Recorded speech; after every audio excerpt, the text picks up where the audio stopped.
Welcome to the show. ਮੈਂ ਹਾਂ ਤੁਹਾਡਾ ਮੇਜ਼ਬਾਨ ਡਾਕਟਰ ਮਲਿਕ। ਇਸ ਸ਼ੋ ਦੇ ਵਿੱਚ ਜਿਹੜਾ ਅਕਾਲ ਟੀਵੀ ਤੇ ਪੇਸ਼ ਕੀਤਾ ਜਾਂਦਾ ਹੈ, ਅਸਲ ਵਿੱਚ ਸ਼ੋ ਜਦੋਂ ਸ਼ੁਰੂ ਹੋਇਆ ਤੇ ਅਸੀਂ ਥੋੜੀ ਜਿਹੀ ਟੈਕਨੀਕਲ ਪ੍ਰੋਬਲਮ ਹੋ ਗਈ, ਕਿਉਂਕਿ ਕਾਫੀ ਸਾਰੀਆਂ ਤਾਰਾਂ ਹੋਣੀਆਂ ਜਿਹੜੀਆਂ ਕਨੈਕਟ ਕਰਨੀਆਂ ਸਾਨੂੰ ਤੁਹਾਡੇ ਨਾਲ, ਤੇ ਤੁਸੀਂ ਸਾਡਾ ਪ੍ਰੋਗਰਾਮ ਵੇਖਦੇ ਹੋ। ਉਸੇ ਥੋੜੀ ਜਿਹੀ ਪ੍ਰੋਬਲਮ ਹੋਈ ਸੀ, ਟੈਕਨੀਕਲ ਪ੍ਰੋਬਲਮ, ਤੇ ਕੋਈ ਆਵਾਜ਼ ਵਿੱਚ ਗੜਬੜ ਸੀ, ਤਾਂ ਹੁਣ ਉਹ ਠੀਕ ਹੋ ਗਈ ਹੈ। ਤੇ ਇਸ ਪ੍ਰੋਗਰਾਮ ਦੇ ਵਿੱਚ ਮੈਂ ਤੁਹਾਡੀ ਲਾਈਵ ਕਾਲਸ ਲਿਆਂਗਾ। ਅਗਰ ਤੁਹਾਡੀ ਕੋਈ ਪ੍ਰੋਬਲਮ ਹੈ ਜਿਹੜੀ ਕਿ ਇਮੀਗ੍ਰੇਸ਼ਨ ਤੋਂ ਰਿਲੇਟਡ ਹੈ, ਤੁਸੀਂ ਜਿਹੜਾ ਨੰਬਰ ਸਕਰੀਨ ਤੇ ਤੁਹਾਨੂੰ ਨਜ਼ਰ ਆ ਰਿਹਾ, ਇਸ ਤੇ ਫੋਨ ਕਰਕੇ ਲਾਈਵ ਐਡਵਾਈਸ ਲੈ ਸਕਦੇ ਹੋ। ਤੇ ਪਹਿਲੇ ਮੈਂ ਦੱਸਿਆ ਸੀ ਕਿ ਜਦੋਂ ਤੁਹਾਡੀ ਕਾਲ ਮਿਲ ਜਾਏ ਤੇ ਤਦੋਂ ਤੁਸੀਂ ਕੋਸ਼ਿਸ਼ ਕਰੋ ਕਿ ਤੁਹਾਡੇ ਟੀਵੀ ਦੀ ਆਵਾਜ਼ ਥੋੜੀ ਘੱਟ ਹੋ ਜਾਏ, ਕਿਉਂਕਿ ਸਾਨੂੰ ਸਿਰਫ ਤੁਹਾਡੀ ਅਗਰ ਆਵਾਜ਼ ਟੈਲੀਫੋਨੀ ਆਏਗੀ ਤੇ ਤੁਹਾਨੂੰ ਉਸ ਬਿਹਤਰ ਅੰਦਾਜ਼ੇ 'ਚ ਐਡਵਾਈਸ ਕਰਾਂਗੇ। ਵਰਨਾ ਜਦੋਂ ਤੁਸੀਂ ਗੱਲ ਕਰਦੇ ਹੋ ਤੁਹਾਡੇ ਨਾਲ ਨਾਲ ਟੀਵੀ ਦੀ ਆਵਾਜ਼ ਵੀ ਆ ਜਾਂਦੀ ਹੈ, ਤੇ ਟੀਵੀ ਦੀ ਆਵਾਜ਼ ਕੱਟ ਕਰ ਦੇਣੀ ਜਦੋਂ ਤੁਹਾਡੀ ਕਾਲ ਮਿਲ ਜਾਏ। ਵੇਖते हैं आज के पहले कॉलर कौन है जी।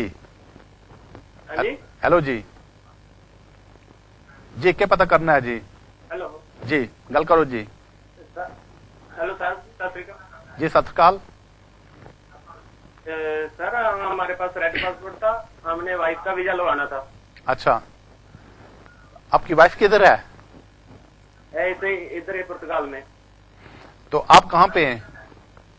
पुर्तगाल में। तो आपकी वाइफ भी पुर्तगाल में है जी।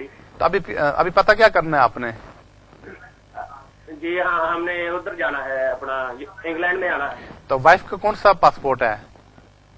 इंडियन है, उसके पास 5 साल है पुर्तगाल का। ठीक है जी। आपने ऐसा करना है कि आप जब खुद यूके आने लगे उस वक्त वाइफ का विजिटर वीजा ले लें और यूके में आ जाएं, तो आपकी वाइफ को यहाँ 6 महीने का वीजा मिलेगा। जब वो यूके में आएगी या जहाँ से उसका वीजा शुरू होगा, 6 महीने का वीजा मिलेगा। और जब वो 6 महीने के अंदर अंदर जब वो यूके में आ जाए, तो उस वक्त आपको अगर इधर काम मिल जाता है तो आप इन्हों 6 महीने में उसके लिए भी अप्लाई कर सकते हैं। कॉल का शुक्रिया। व्यक्ति साढ़े अगले कॉलर कौन है जी। हेलो जी। जी, जिस तरह से दसिया सी कि जदों तुसी फोन करो तो तदों ट्राई करे करो कि ताड़ी जिहड़ी टीवी दी आवाज़ वो घट हो जाए, क्योंकि जदों तुसी गल करदे हो टेलीफोन दे ताड़े नाल नाल सानू टीवी दी आवाज़ ही आंदी है, तो इस गल नूं पता नहीं चल सकता है कि ताड़ी आवाज़ के है, क्लीयर नहीं आ जाती है। वेखते साडे अगले कॉलर कौन ने जी। हेलो जी। जी हेलो जी। हाँ जी जी, क्या पता करना है जी। जी मलिक साहब, देखो साडी हियरिंग होई नूं 3 महीने हो गए ने ਤੇ ਹਾਲੇ ਤੱਕ ਜਿੱਦਾਂ ਕੋਈ ਆਨਸਰ ਨਹੀਂ ਆਇਆ ਹੈਗਾ, ਤੇ ਅਸੀਂ ਉੱਥੇ ਕੋਰਟ ਵਿੱਚ ਫੋਨ ਕੀਤਾ ਤੇ ਉਹ ਕਹਿੰਦੇ ਕਿ ਜਿੱਦਾਂ ਤੁਹਾਡਾ ਨਾ ਕੇਸ ਸ਼ਾਇਦ ਟੈਪਿੰਗ ਵਿੱਚ ਜਾਂ ਕੁਝ ਐਦਾਂ ਦਾ ਵਰਡ ਬੋਲਿਆ, ਕਿ ਦੱਸ ਸਕਦੇ ਹੋ ਕਿ ਇਹਦਾ ਕੀ ਮਤਲਬ ਹੈ? जी, ताड़ी कल का शुक्रिया। आम तौर पर 3 महीने नहीं लगने। उस ताड़ी जदों अपील हो जानी है उस बड़ी जल्दी फैसला आ जाना है, 2-3-4 वीक फैसला आ जाना है। तुम ये करो कि अगर कोर्ट फोन किया है तो उनका वेट करो, ताड़ा जल्दी डिसीजन आ जाएगा। अगर नहीं आना तो तुम खुद भी जाके उतो पता कर सकते हो कोर्ट, क्योंकि ताड़ा क्या हो सकना है, क्यों नहीं डिसीजन है। कल का शुक्रिया। वेखते हैं नेक्स्ट कॉलर कौन है जी। ਸਤਿ ਸ਼੍ਰੀ ਅਕਾਲ ਜੀ। जी सत श्री अकाल। ਹਾਂਜੀ, ਜਿੱਦਾਂ ਪਤਾ ਕਰਨਾ ਸੀ, ਜਿੱਦਾਂ ਮੇਰੇ ਹਸਬੈਂਡ ਦਾ 14 ਸਾਲਾਂ ਦੇ ਤਾਂ ਨਿਆਣੇ ਨਾਲ 7 ਸਾਲਾਂ ਦਾ ਸੀਗਾ, ਹਨਾ। ठीक है। ਤੇ ਫਿਰ ਅਸੀਂ ਉਹ ਜਿੱਦਾਂ ਰਿਫਿਊਜ਼ ਹੋ ਗਿਆ, ਤੁਸੀਂ ਹਾਈ ਕੋਰਟ ਗਏ, ਹਾਈ ਕੋਰਟ ਵਾਲੇ ਤੋਂ ਕਹਿੰਦੇ ਵਿਦਡਰਾ ਕਰ ਲਓ ਤੁਸੀਂ, ਹਨਾ। ਹੁਣ ਫਿਰ ਸਾਡਾ ਉਹਨਾਂ ਨੇ ਰਿਫਿਊਜ਼ ਕਰ ਦਿੱਤਾ, ਸਾਨੂੰ ਰਾਈਟ ਆਫ ਅਪੀਲ ਦਿੱਤਾ। ਮੈਂ ਪੁੱਛਣਾ ਚਾਹੁੰਦੀ ਕਿੰਨੇ ਦਿਨਾਂ 'ਚ ਅਪੀਲ ਕਰਨੀ ਚਾਹੀਦੀ ਆ, ਹਨਾ। जी, ताड़ी कल का शुक्रिया। तुसी ये करो कि जितना जल्दी हो सके तो इस अपील कर दिओ, क्योंकि ताड़ी जिहड़ी अपील है ये होने की इमीग्रेशन जज को जाएगी, तो चांसेस ने कि ताड़ा जिहड़ा जज है ताड़े आके फैसला कर देगा, क्योंकि 7 साल का कानून बन चुका है। होम ऑफिस वाले बाज़ रिफ्यूज कर देने इसलिए वैसे ही लोगों की तंग करने वास्ते। तो तुसी ये करो कि अपील कर दिओ तो किसी चंगे बैरिस्टर लैके कोर्ट ही चले जाना, तो होपफुली कोर्ट जो चांसेस ने कि तुहानूं स्टे मिल जाऊगा। ताड़ी कल का शुक्रिया। वेखदे हां साडे अगले कॉलर कौन ने जी। हेलो जी मलिक साहब। जी जी मलिक साहब, मेरा एक सवाल है आपसे। जी मलिक साहब, मेरे पास यूरोपियन नेशनलिटी, मेरे वाइफ के पास भी यूरोपियन पासपोर्ट है, दोनों हम यूरोपियन पासपोर्ट होल्डर हैं। ठीक है। तो हमारा आपस में कुछ नहीं बन रहा, तो हमने डिवोर्स करना है। अच्छा, हम दोनों लोग एग्री हैं, और अगर लोग हम यूके में आके डिवोर्स करें तो हो सकता है। तो आपकी शादी कहाँ पे हुई थी? शादी आयरलैंड में हुई थी। ठीक है जी, आपकी कॉल का शुक्रिया। जी हाँ, इसमें कर सकते हैं, चूंकि रूल्स ऐसे हैं कि जिस कंट्री में आप दोनों रह रहे हो वहां से आप डिवोर्स अप्लाई कर सकते हैं। तो अगर आप दोनों यूके में आ जाते हैं और दोनों यूके में रहते हैं, यहाँ के रेजिडेंट हैं, तो कहीं भी आपकी शादी हुई थी, आयरलैंड में हुई थी, इंडिया में हुई थी या कहीं भी हुई थी, तो आप यूके से डिवोर्स अप्लाई कर सकेंगे। यहाँ काउंटी कोर्ट या हाई कोर्ट से डिवोर्स होती है। कॉल का शुक्रिया। देखते हैं साढ़े नेक्स्ट कॉलर कौन है जी। हेलो जी। हेलो जी ਹੈਲੋ ਜੀ। ਸਤਿ ਸ਼੍ਰੀ ਅਕਾਲ ਜੀ। ਜੀ ਸਤਿ ਸ਼੍ਰੀ ਅਕਾਲ। ਵਕੀਲ ਸਾਹਿਬ ਮੈਂ ਆਪਣੇ ਕੈਨੇਡਾ ਨੂੰ ਜਾਣਾ ਚਾਹੁੰਦਾ। ਮੇਰੇ ਕੋਲ ਇਟਾਲੀਅਨ ਪਾਸਪੋਰਟ ਆ। ਮੈਂ ਮੇਰਾ ਬੇਟਾ ਆ ਤੇ ਮੇਰੀ ਵਾਈਫ ਆ। ਮੇਰੀ ਵਾਈਫ ਕੋਲ ਨਹੀਂ ਹੈਗਾ, ਉਹ ਕੋਲ ਇੰਡੀਅਨ ਪਾਸਪੋਰਟ ਆ। ਇਹਦਾ ਕਿੱਦਾਂ ਜਾ ਸਕਦੇ ਨਹੀਂ ਜਾ ਸਕਦੇ ਕੰਮ ਕਰਨ ਲਈ? ਤੁਹਾਡੀ ਕੱਲ ਦਾ ਸ਼ੁਕਰੀਆ। ਨਹੀਂ, ਅਸੀਂ ਕੈਨੇਡਾ ਤੇ ਤੁਹਾਨੂੰ ਐਡਵਾਈਜ਼ ਨਹੀਂ ਕਰ ਸਕਦੇ, ਸਿਰਫ ਯੂਕੇ ਨੇ ਜਿਹੜੇ ਰੂਲਸ ਹਨ ਉਹਨਾਂ ਤੇ ਐਡਵਾਈਜ਼ ਕਰ ਸਕਦੇ ਹਾਂ। ਤੁਸੀਂ ਕਿਸੇ ਕੈਨੇਡੀਅਨ ਲਾਇਰ ਨੂੰ ਕੰਟੈਕਟ ਕਰਨਾ ਪਏਗਾ, ਜਾਂ ਤਾਂ ਯੂਕੇ 'ਚ ਤਲਾਸ਼ ਕਰ ਲਿਓ ਅਗਰ ਇੱਥੇ ਕੋਈ ਤੁਹਾਨੂੰ ਕੈਨੇਡੀਅਨ ਲਾਇਰ ਮਿਲ ਜਾਣਾ, ਜਾਂ ਫਿਰ ਇੰਟਰਨੈਟ ਥਰੂ ਦੇਖੋ ਕਿ ਕੈਨੇਡਾ 'ਚ ਕੋਈ ਲਾਇਰ ਅਗਰ ਮਿਲ ਜਾਏ ਉਸ ਨੂੰ ਉੱਥੋਂ ਕੰਟੈਕਟ ਕਰਕੇ ਐਡਵਾਈਜ਼ ਲੈ ਸਕਦੇ ਹੋ, ਕਿਉਂਕਿ ਅਸੀਂ ਸਿਰਫ ਇਸ ਪ੍ਰੋਗਰਾਮ ਦੇ ਵਿੱਚ ਯੂਕੇ ਨੇ ਇਮੀਗ੍ਰੇਸ਼ਨ ਨੂੰ ਡੀਲ ਕਰਦੇ ਹਾਂ। ਕੱਲ ਦਾ ਸ਼ੁਕਰੀਆ। ਵੇਖਦੇ ਹਾਂ ਸਾਡੇ ਅਗਲੇ ਕਾਲਰ ਕੌਣ ਨੇ। ਜੀ ਜੀ ਗੱਲ ਕਰੋ ਜੀ। ਹਾਂਜੀ ਮਲਕ ਸਾਹਿਬ ਜੀ। ਜੀ ਜਿੱਦਾਂ ਨਾ ਮੈਂ ਆਟੋਮੈਟਿਕ ਸੁਣੀ ਹੈ, ਜਿੱਦਾਂ ਮੈਂ ਇਹਨੂੰ 14 ਸਾਲ ਹੋ ਗਏ, ਮੰਨ ਲਈਏ ਮੇਰਾ ਬੱਚਾ ਹੈ ਹਾਂਜੀ, ਤੇ ਮੈਂ ਕਿੱਦਾਂ ਕਰਾ ਸਕਦਾ ਇੱਥੇ ਕਿੱਦਾਂ? ਤਾਂ ਬੱਚਾ ਕਿੰਨੇ ਸਾਲਾਂ ਦਾ ਹੋ ਗਿਆ ਹੈ? ਉਹ ਹਜੇ 3 ਵੀਕ ਦਾ ਜੀ। ਹਾਂਜੀ ਠੀਕ ਹੈ। ਤਾਂ ਉਸਦੀ ਮਦਰ ਨਾਲ ਕੀ ਲੀਗਲ ਸਟੇਟਸ ਹੈ? ਨਹੀਂ, ਉਹਨਾਂ ਕੋਲ ਬ੍ਰਿਟਿਸ਼ ਪਾਸਪੋਰਟ ਹੈ ਜੀ। ਠੀਕ ਹੈ ਜੀ, ਤੁਹਾਡੀ ਕਾਲ ਦਾ ਸ਼ੁਕਰੀਆ। ਹਾਂ, ਜਿਹੜੀ ਬੱਚੇ ਨੂੰ ਹੈ, ਬੱਚਾ ਚੂੰਕਿ ਮਦਰ ਕੋਲ ਅਗਰ ਬ੍ਰਿਟਿਸ਼ ਪਾਸਪੋਰਟ ਹੈ ਤਾਂ ਬੱਚੇ ਨੂੰ ਵੀ ਬ੍ਰਿਟਿਸ਼ ਪਾਸਪੋਰਟ ਮਿਲ ਜਾਣਾ। ਤੇ ਤੁਸੀਂ ਅਗਰ ਇਕੱਠੇ ਰਹਿ ਰਹੇ ਹੋ ਤਾਂ ਤੁਸੀਂ ਐਪਲੀਕੇਸ਼ਨ ਕਰ ਸਕਦੇ ਹੋ ਆਪਣੀ। 14 ਸਾਲ ਦਾ ਰੂਲ ਤਾਂ ਹੁਣ ਖਤਮ ਹੋ ਗਿਆ ਹੈ, ਲੇਕਿਨ ਫੈਮਿਲੀ ਲਾਈਫ ਤੇ ਅਪਲਾਈ ਕਰ ਸਕਦੇ ਹੋ। ਉਸ ਵਿੱਚੋਂ ਇਹ ਵੀ ਕੰਸੀਡਰ ਕਰਨਗੇ ਕਿ ਤੁਸੀਂ ਯੂਕੇ 'ਚ ਕਿੰਨੇ ਅਰਸੇ ਤੋਂ ਰਹਿ ਰਹੇ ਹੋ, ਤੇ ਤੁਸੀਂ ਇਹ ਕੇਸ ਪਾ ਸਕਦੇ ਹੋ। ਤੁਹਾਡੀ ਕਾਲ ਦਾ ਸ਼ੁਕਰੀਆ। ਵੇਖਦੇ ਹਾਂ ਸਾਡੇ ਅਗਲੇ ਕਾਲਰ ਕੌਣ ਨੇ। ਜੀ ਹਾਂਜੀ ਸਰ, ਸਤਿ ਸ੍ਰੀ ਅਕਾਲ ਜੀ। ਜੀ ਸਤਿ ਸ਼੍ਰੀ ਅਕਾਲ। ਸਰ ਮੈਂ ਪੁੱਛਣਾ ਸੀ ਜੀ ਵੀ 18600 ਦਾ ਰੂਲ ਬਣ ਗਿਆ, ਤੇ ਜੇ ਆਪਾਂ ਸਪਾਊਸ ਵੀਜ਼ੇ ਤੇ ਅਪਲਾਈ ਕਰਨਾ ਆ, ਬੇਟਾ ਇੱਥੇ ਦਾ ਤੇ ਮੇਰੇ ਸਪਾਊਸ ਕੋਲ ਬ੍ਰਿਟਿਸ਼ ਪਾਸਪੋਰਟ ਹੈ ਤੇ ਬੱਚੇ ਕੋਲ ਵੀ ਬ੍ਰਿਟਿਸ਼ ਪਾਸਪੋਰਟ ਹੈ, ਬੱਚਾ ਡਿਪੈਂਡੈਂਟ ਤੇ ਆਵੇਗਾ ਜਾਂ 18600 ਸ਼ੋ ਕਰਨਾ ਪਊਗਾ ਜੀ?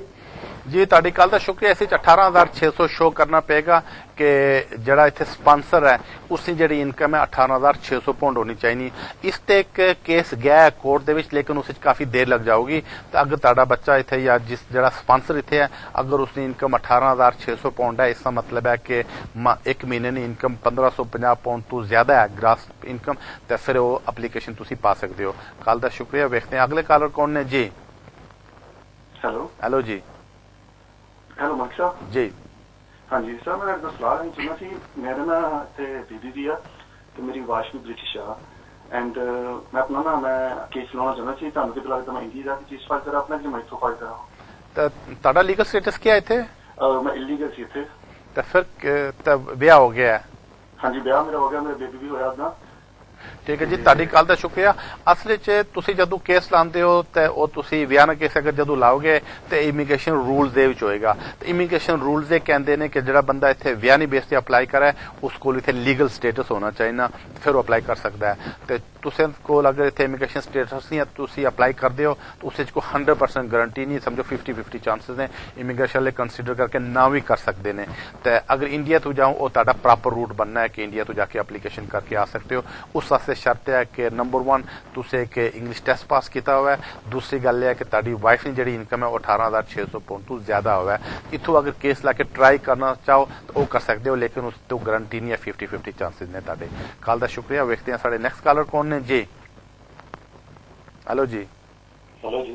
जी हाँ जी मिस्टर मलिक साहब, कल कुछ नहीं जी, जिदा मैरिज का इतने रूल है 18600 वाला। जी हाँ। अगर सपोज करो इतनी सेविंग इतनी नहीं है, अगर इंडिया ਦੇ ਵਿੱਚ सेविंग है अबाउट 25 lakhs ਜਾਂ 30 lakhs अगर ਉੱਥੇ ਤੁਹਾਡੇ ਕੋਲ सेविंग है, ਕਿ ਤੁਸੀਂ ਫਿਰ ਵੀ ਅਪਲਾਈ ਕਰ ਸਕਦੇ ਹੋ for the spouse visa from here from UK?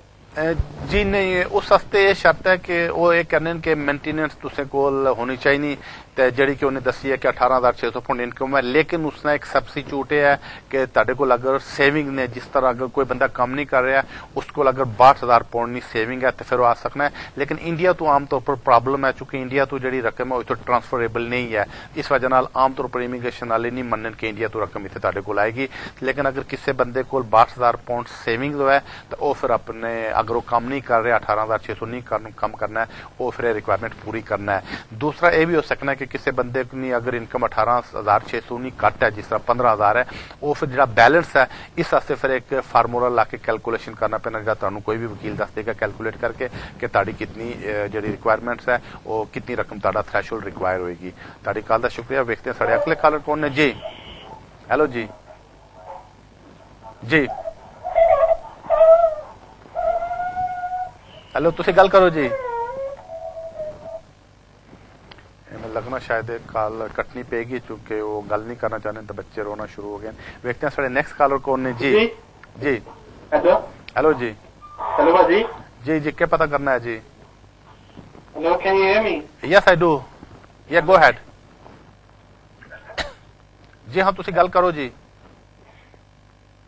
अच्छा मैं ऑन एयर नहीं गल करनी। नहीं इस प्रोग्राम में ਅਸੀਂ ਸਿਰਫ ਆਨ 에ਅਰ ਹੀ ਕਾਲ ਲੈ ਸਕਦੇ ਹਾਂ ਕਿਉਂਕਿ ਤੁਹਾਡੇ ਕੋਲ ਕੋਈ ਸਿਸਟਮ ਨਹੀਂ ਹੈ ਕਿਉਂਕਿ ਤੁਸੀਂ ਮੈਨੂੰ ਵੇਖਦੇ ਹੋ ਸਿਰਫ ਉਹ ਲੋਕ ਜਿਹੜੇ ਫੋਨ ਕਰਦੇ ਨੇ ਉਹਨਾਂ ਦੀ ਮੈਂ ਕਾਲ ਲੈ ਸਕਦਾ ਤੇ ਆਫ 에ਅਰ ਅਗਰ ਹੈ ਤਾਂ ਫਿਰ ਅਸੀਂ ਨਹੀਂ ਲੈ ਸਕਦੇ ਇਸ ਪ੍ਰੋਗਰਾਮ ਦੇ ਵਿੱਚ ਕਿਉਂਕਿ ਸਿਸਟਮ ਇਹ ਜਿਹਾ ਕਿ ਮੈਂ ਕੈਮਰੇ ਦੇ ਸਾਹਮਣੇ ਬੈਠਾ ਉਹੀ ਲੋਕ ਕਾਲ ਕਰ ਸਕਣਗੇ ਕਿ ਜਿਨ੍ਹਾਂ ਨੂੰ ਮੈਂ ਜਵਾਬ ਦੇ ਸਕਾਂਗਾ। ਕਾਲ ਦਾ ਸ਼ੁਕਰੀਆ। ਵੇਖਦੇ ਹਾਂ ਸਾਡੇ ਨੈਕਸਟ ਕਾਲਰ ਕੌਣ ਨੇ ਜੀ। ਹੈਲੋ ਜੀ। हेलो ਜੀ ਜੀ ਤੁਸੀਂ ਗੱਲ ਕਰੋ ਜੀ। जी अस्सलाम वालेकुम। जी वालेकुम सलाम। जी मलिक साहब मेरा क्वेश्चन है कि मैं फैमिली ने असाइलम किया थी ठीक है ते 2 साल बाद रिफ्यूज हो गया फिर अपील का राइट मिलिया फर्स्ट ट्रिब्यूनल च भी रिफ्यूज हो गया फिर अपर ट्रिब्यूनल विचों अपील का राइट नहीं मिलिया ठीक ते हुण मैं जेआर जाना चाह रहा ते कई लोग कह रहे हैं कि 16 दिन दे विच करना कोई कह रहे 90 डेज करना मैं दसो किहड़ी गल सही? नहीं जी 16 डेज वाली गल सही है क्योंकि अगर ਤੁਹਾਡੀ ਐਪਲੀਕੇਸ਼ਨ ਹੋਮ ਆਫਿਸ ਵਾਲੇ ਰਿਫਿਊਜ਼ ਕਰਨ ਵਿਦਆਊਟ ਰਾਈਟ ਆਫ ਅਪੀਲ ਕਿ ਤੁਹਾਡੇ ਕੋਲ ਕੋਈ ਅਪੀਲ ਦਾ ਰਾਈਟ ਨਹੀਂ ਹੈ ਤਾਂ ਉਸ ਵਿੱਚ ਹੈ ਕਿ ਤੁਸੀਂ ਹੋਮ ਆਫਿਸ ਦੇ ਖਿਲਾਫ अगर हाईकोर्ट जाओ उसी ਤੁਹਾਡੇ ਕੋਲ 90 डेज होने तो लेकिन अगर ਤੁਹਾਡਾ केस फर्स्ट ट्राइब्यूनल जाके उतो रिफ्यूज हो गया फिर ਤੁਹਾਡੇ ਕੋਲ सिर्फ 16 डेज होने ने 16 दिन के अंदर हाईकोर्ट तुसी जा सकते हो। वो भी अगर कोई ਤੁਹਾਡਾ केस वेरी स्ट्रांग है कोई लीगल पॉइंट ਤੁਹਾਡੇ ਕੋਲ है तुसी जा सकते हो। कल का शुक्रिया। देखते हैं साढ़े अगले कॉलर कौन ने जी। हेलो जी। ਹੈਲੋ ਸਤਿ ਸ਼੍ਰੀ ਅਕਾਲ ਜੀ। जी सत श्री अकाल। ਹਾਂਜੀ ਵੀਰ ਜੀ ਅਸੀਂ ਜਰਮਨ ਚ ਬੋਲਦੇ ਹਾਂ ਤੇ ਅਸੀਂ ਇਸ ਵਕਤ ਸਲਾਹ ਲੈਣੀ ਸੀ ਜੀ। ਅਸੀਂ ਦੋਨੇ ਮੈਂ ਤੇ ਮੇਰਾ ਹਸਬੈਂਡ ਦੋਨੇ ਸਿਟੀਜ਼ਨ ਹੈ ਜੀ ਤੇ ਸਾਡਾ ਬੇਟਾ ਇੰਡੀਆ ਰਹਿ ਰਿਹਾ ਹੈ। ठीक है। ਅਸੀਂ ਇੰਗਲੈਂਡ ਦਾ ਕਿਉਂ ਅਪਲਾਈ ਕਰਨਾ ਚਾਹੁੰਦੇ ਵੀ ਅਪਲਾਈ ਕਰ ਸਕਦੇ ਹਾਂ ਇੰਗਲੈਂਡ ਦਾ? उसकी कितनी एज है? ਅਸੀਂ ਜਰਮਨ ਚ ਰਹਿੰਦੇ ਸਿਟੀਜ਼ਨ ਹੈ ਬੇਟਾ ਸਾਡਾ ਇੰਡੀਆ ਰਹਿ ਰਿਹਾ ਹੈ। तो उसकी एज कितनी है बच्चे दी? बच्चा कितनी उम्र में है? ਉਹ 18 ਸਾਲ ਦਾ ਹੋ ਜੀ ਸਤੰਬਰ ਚ। जी हाँ तुसी उस ते अप्लाई कर सकते हो। तुसी अगर यूके विच भी तुसी इसलिए कित्थों बोल रहे हो किहड़ी जगह तू? जर्मन से बोल रहे हैं जर्मन से। तो तुसी जर्मन बुलाना चाहते हो या उसको यूके बुलाना चाहते हो? यूके बुलाना चाहते हैं जी यूके चाहना चाहते हैं काम तो कर सकते इत्थे भी बुला सकते बच्चे साडे नूं। जी हाँ उसी तुसी बुला सकते हो। उस वास्ते रूल है कि अगर तुसी दोए यूके चले आओ तो तुसी या तुहाडा हस्बैंड इत्थे काम करना शुरू हो जान तो 2-4 महीने काम करके तुसी अपने जिहड़ा बच्चा है उसनूं इंडिया तो इत्थे बुला सकते हो। यह कानून है इत्थे। तुहाडी कॉल दा शुक्रिया। वेखते हैं साडे अगले कॉलर कौन ने जी। हेलो हेलो जी। हमें लगना है किसी वजह नाल कॉल उन्हें ड्रॉप हो गई है लाइन कट गई है। वेखते हैं साडे नेक्स्ट कॉलर कौन ने जी। हेलो जी। हेलो जी जी तुसी गल करो जी। हेलो जी जी तुसी गल करो जी। जी मैं ना ਤੁਹਾਡੇ ਨਾਲ ਗੱਲ ਕਰਨੀ ਹੈ ਅੰਕਲ ਜੀ ਸਤਿ ਸ੍ਰੀ ਅਕਾਲ। जी सत श्री अकाल। ਤੇ ਮੈਂ ਆਪਣੇ ਡੈਡੀ ਜੀ ਦਾ ਅਪਲਾਈ ਕਰਨਾ ਚਾਹੁੰਦੀ ਹਾਂ ਜੇ ਉਹਨਾਂ ਦਾ 2 ਸਾਲ ਦਾ ਵੀਜ਼ਾ ਲੱਗ ਜਾਵੇ ਇੱਥੇ ਆਉਣ ਤਾਂ ਉਹਨਾਂ ਦਾ ਡਾਕਟਰ ਬਣ ਸਕਦਾ ਹੈ? ਤੁਹਾਡੀ ਕਾਲ ਦਾ ਸ਼ੁਕਰੀਆ। ਨਹੀਂ ਅਗਰ ਤੇ ਕੋਈ ਬੰਦਾ ਇੱਥੇ ਵਿਜ਼ਟਰ ਵੀਜ਼ੇ ਤੇ ਆਏ ਉਹ ਅਲਾਉਡ ਨਹੀਂ ਹੈ कि वो इथों डॉक्टर बन के तो गवर्नमेंट तू जी NHS ते इलाज नहीं करवा सकता है। लेकिन अगर वो इतने विजिटर वीजे ते आते हैं कदे कोई प्रॉब्लम खड़ी हो जाए तुसी डॉक्टर किसी को जाके पेमेंट करनी पैनी है प्रिस्क्रिप्शन वास्ते पेमेंट करवा के इलाज करवा सकते हो। लेकिन जेडे विजिटर इतने आने वो सरकारी खर्च से इथों इलाज अपना नहीं करवा सकते ने। तुहाडी कॉल दा शुक्रिया। वेखदे हैं अगले कॉलर कौन ने जी। हेलो जी। ओके जी तुसी गल करो जी। हेलो हेलो जी जी तुसी गल करो जी।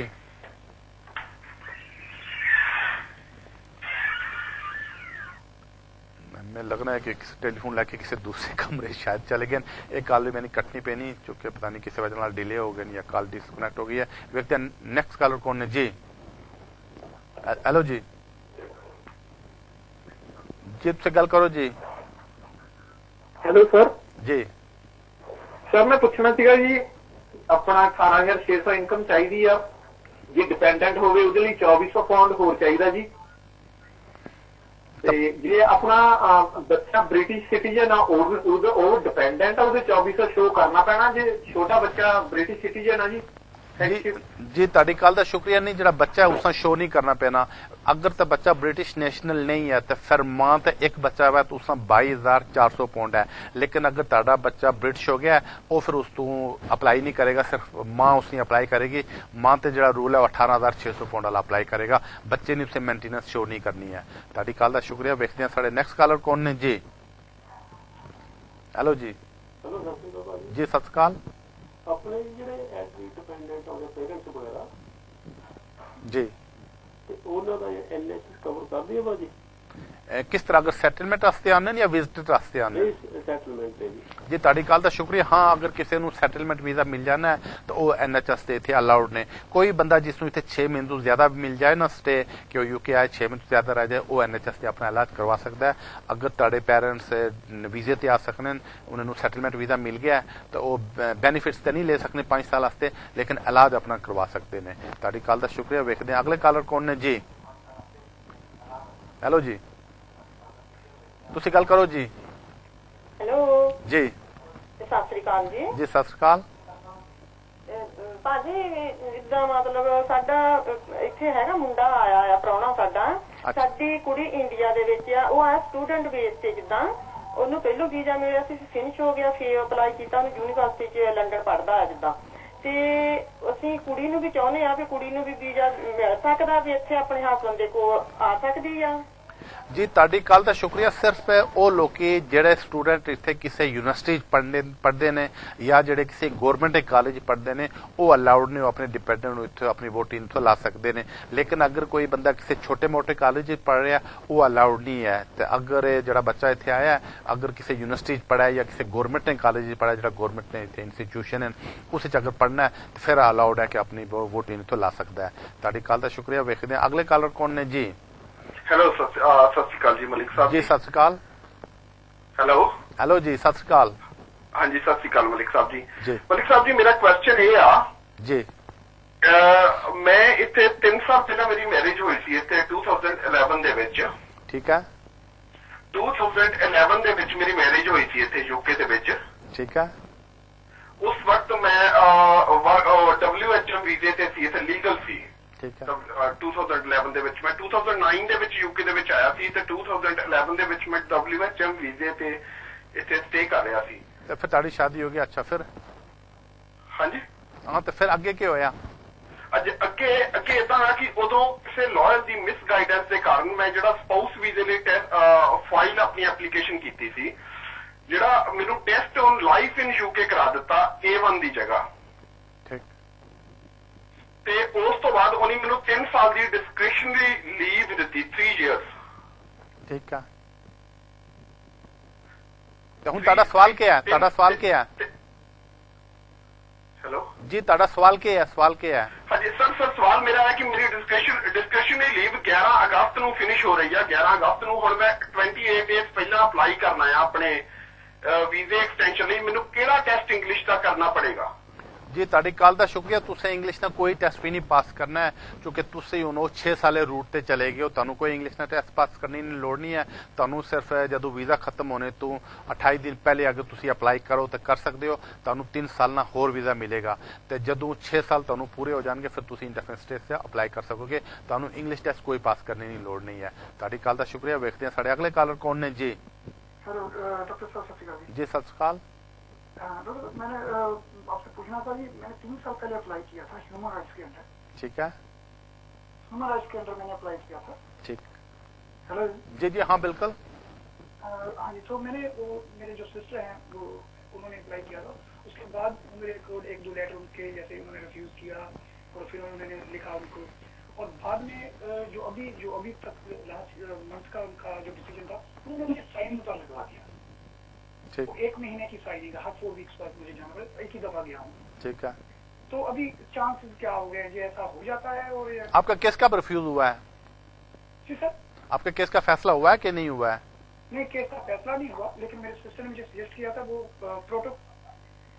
वो प्रोटोकॉल के लिए जी आपकी जी आपकी कॉल का शुक्रिया। असल में आपको यह पूरी बात समझ नहीं आई, आप समझ नहीं रहे। आपका केस होम ऑफिस से रिफ्यूज हो गया था। जब आपका केस होम ऑफिस से रिफ्यूज हो जाए तो आप इसको कोर्ट में ना ले जाएं, फिर एनी टाइम इमिग्रेशन वाले आपको पकड़कर वापस भिजवा सकते हैं। अब जब साइन करने के लिए जाएंगे तो चांसेस हैं कि वहीं से आपको पकड़कर वापस ना भिजवा दें, तो ज्यादा बेहतर है किसी वकील साहब एडवाइस ले लें, चूंकि आपका केस जो है वो खत्म हो चुका है होम ऑफिस वालों से। जब खत्म हो जाए तो फौरी तौर पर उसको आगे जितना जल्दी हो जाए कोर्ट में ले जाते हैं। आप कोर्ट में नहीं ले गए, इस वजह से आपको अभी आपको जो रिस्क में रह हैं, तो अगर साइन करने के लिए जाते हैं तो चांसेस है कहीं आपको वहां से बिठा ना दे। कॉल का शुक्रिया। देखते हैं साढ़े नेक्स्ट कॉलर कौन है जी। ਹੈਲੋ ਜੀ। ਹਾਂਜੀ ਸਤਿ ਸ਼੍ਰੀ ਅਕਾਲ ਜੀ।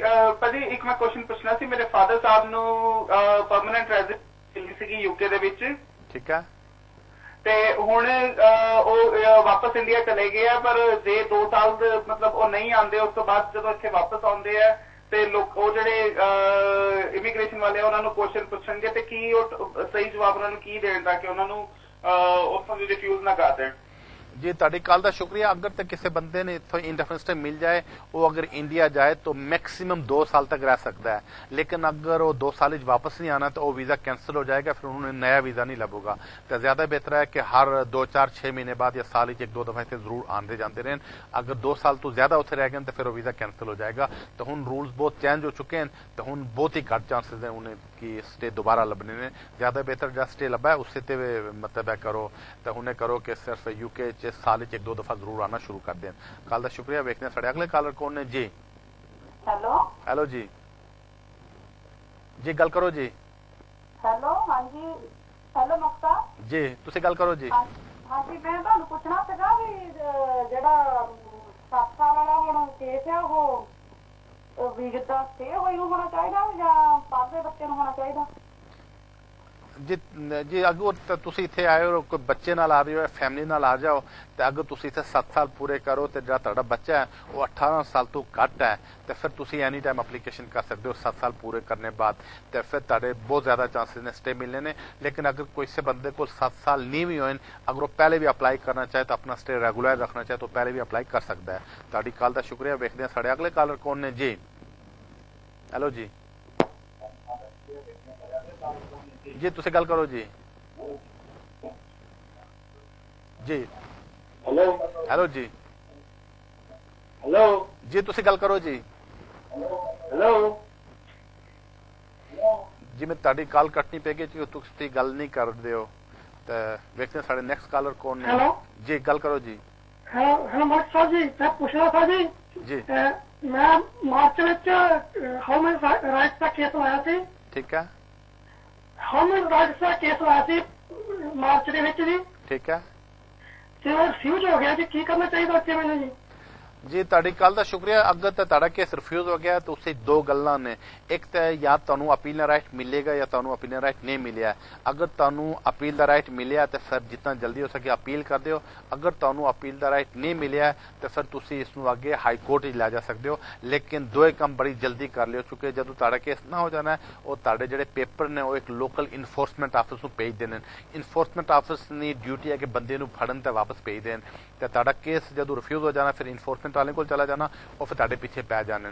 ਤੇ ਅਗਰ ਤੇ ਕੇਸ ਰਿਫਿਊਜ਼ ਹੋ ਗਿਆ ਤੇ ਜਿੰਨਾ ਜਲਦੀ ਹੋ ਸਕੇ ਇਸ ਨੂੰ ਅੱਗੇ ਕੋਰਟ ਦੇ ਵਿੱਚ ਲੈ ਜਾਓ। ਤੁਹਾਡੀ ਕਾਲ ਦਾ ਸ਼ੁਕਰੀਆ। ਵੇਖਦੇ ਹਾਂ ਸਾਡੇ ਅਗਲੇ ਕਾਲਰ ਕੌਣ ਨੇ ਜੀ। ਹੈਲੋ ਜੀ। ਹੈਲੋ ਜੀ ਤੁਸੀਂ ਗੱਲ ਕਰੋ ਜੀ। ਜੀ ਹੈਲੋ ਹੈਲੋ ਜੀ ਗੱਲ ਕਰੋ ਜੀ। ਹੈਲੋ ਜੀ ਮੈਂ ਤੁਹਾਡੀ ਕਾਲ ਵੀ ਕੱਟਣੀ ਪਏਗੀ ਜੇ ਤੁਸੀਂ ਗੱਲ ਨਹੀਂ ਕਰ ਸਕਦੇ, ਗੱਲ ਨਹੀਂ ਕਰਦੇ ਹੋ। ਤੇ ਵੇਖਦੇ ਹਾਂ ਸਾਡੇ ਅਗਲੇ ਕਾਲਰ ਕੌਣ। ਹੈਲੋ ਜੀ ਗੱਲ ਕਰੋ ਜੀ। ਜੀ ਗੱਲ ਕਰੋ ਜੀ, ਕੀ ਪਤਾ ਕਰਨਾ ਹੈ? ਸਤਿ ਸ਼੍ਰੀ ਅਕਾਲ ਭਾਜੀ। ਮੈਂ ਨਾ ਮੇਰੇ ਕੋਲ ਨਾ ਸਪੈਨਿਸ਼ ਨੈਸ਼ਨੈਲਿਟੀ ਹੈ। ਠੀਕ ਹੈ। ਤੇ ਮੇਰੇ ਨਾ 2 ਮਹੀਨੇ ਹੋਏ, ਮਤਲਬ 1.5 ਮਹੀਨਾ ਪਹਿਲਾਂ ਨਾ ਮੇਰੀ ਮੈਰਿਜ ਹੋਈ ਗਈ। ਠੀਕ ਹੈ। ਇੱਥੇ ਯੂਕੇ ਦੇ ਵਿੱਚ ਤੇ ਮੈਰਿਜ ਕਿੱਥੇ ਹੋਈ ਹੈ? ਮੈਰਿਜ ਇੰਡੀਆ 'ਚ ਹੋਈ ਗਈ। ਅੱਛਾ ਠੀਕ ਹੈ। ਤੇ ਤੁਸੀਂ ਯੂਕੇ ਦੇ ਵਿੱਚ ਰਹਿੰਦੇ ਹੋ ਜਾਂ ਕਿੱਥੇ ਰਹਿ ਰਹੇ ਹੋ? ਮੈਂ ਇਸ ਵਕਤ ਯੂਕੇ ਦੇ ਵਿੱਚ। ਮੈਨੂੰ ਨਾ ਇੱਥੇ ਮਤਲਬ 2 ਮਹੀਨੇ ਹੋ ਗਏ ਇੱਥੇ ਕੰਮ ਕਰਦੇ ਨੂੰ। ਠੀਕ ਹੈ। ਅੱਛਾ ਤੇ ਮੈਨੂੰ ਦੱਸ ਸਕਦੇ ਪ੍ਰੋਸੀਜਰ, ਮਤਲਬ ਕਿਸ ਚੀਜ਼ ਦੀ ਮੈਨੂੰ ਡਾਕੂਮੈਂਟ ਮੈਨੂੰ ਲੋੜ ਤਾਂ ਹੈਗੀ ਆਪਣੇ ਮਿਸਿਸ ਨੂੰ ਇੱਥੇ ਬੁਲਾਉਣ ਦੇ ਲਈ? ਜੀ ਤੁਹਾਡੀ ਗੱਲ ਦਾ ਸ਼ੁਕਰੀਆ। ਪਹਿਲੀ ਗੱਲ ਹੈ ਕਿ ਅਗਰ 2 ਮਹੀਨੇ ਹੋ ਗਏ ਤੇ ਬਹੁਤ ਹੀ ਘੱਟ ਪੀਰੀਅਡ ਹੈ ਤੁਹਾਡੇ ਕੋਲ, ਤੇ ਦੂਸਰੀ ਗੱਲ ਇਹ ਹੈ ਕਿ ਤੁਸੀਂ ਜਿੰਨਾ ਜਲਦੀ ਹੋ ਸਕੇ ਇੱਕ ਰੈਜ਼ੀਡੈਂਟ ਪਰਮਿਟ ਹੈ ਉਹ ਵੀ ਅਪਲਾਈ ਕਰ ਲਿਓ।